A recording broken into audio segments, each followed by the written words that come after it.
Il n'est pas qu'un homme de cinéma.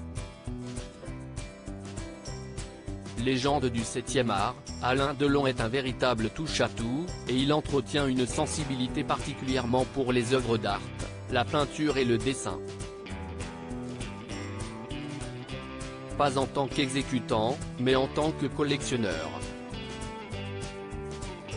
Aujourd'hui, le comédien décide de ne plus laisser toute cette beauté graviter chez lui seulement.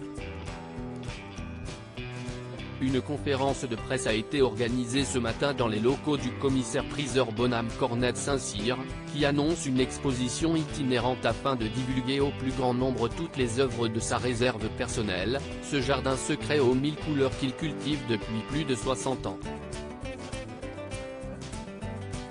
J'ai acheté mon premier dessin, en 1964 exactement, à Londres, rappelle Alain Delon dans un communiqué officiel. Au fil des années, j'ai acquis des dessins, des tableaux et des sculptures qui ont su m'émouvoir, me parler et même parfois me consoler. Ces œuvres m'ont accompagné pendant de nombreuses années et ont fait partie de ma vie. Aujourd'hui, l'acteur de 87 ans dévoile ses chefs-d'œuvre au monde entier, aux États-Unis, en Asie et en Europe.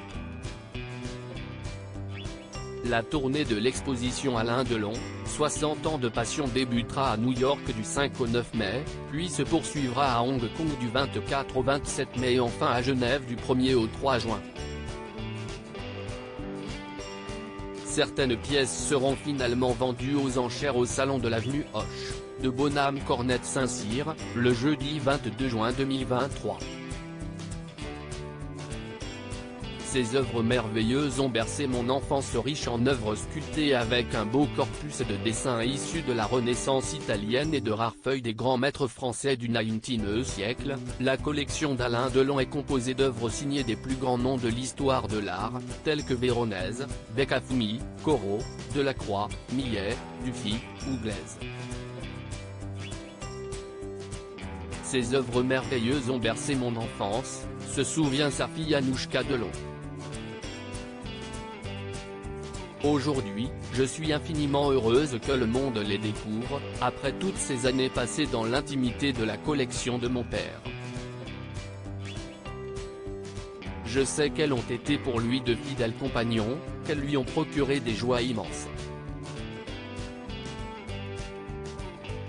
Aujourd'hui, et si est-il le destin de toute œuvre d'art, elles vont partir vers de nouveaux horizons, rejoindre d'autres collections.